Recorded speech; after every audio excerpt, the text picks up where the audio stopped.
Сърце мое, кажи ми, до кога ще носиш така чуждите рани без глас, а своите в тъмнина? Сърце мое, кажи ми, не те ли боли от това за всички да бъдеш утеха, себе си да забравяш?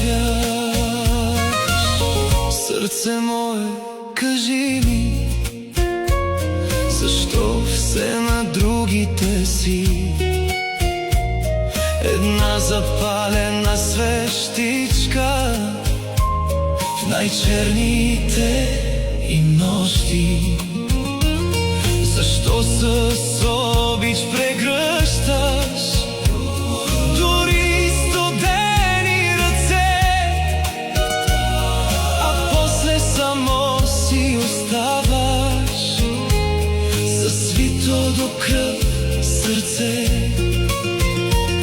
И пак не искаш да видиш, и пак на болката простиш, но има в тебе тиха рана, която дълго никой не познава. Сърце мое, кажи ми, до кога ще носиш така чуждите рани без глас, а своите в тъмнина? Сърце мое, кажи ми, не те ли боли от това за всички да бъдеш утеха, себе си да забравяш?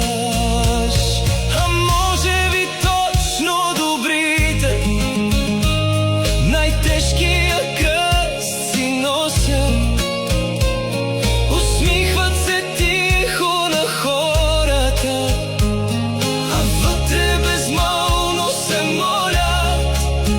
А може би, сърце мое, не слабост е твоята сълза,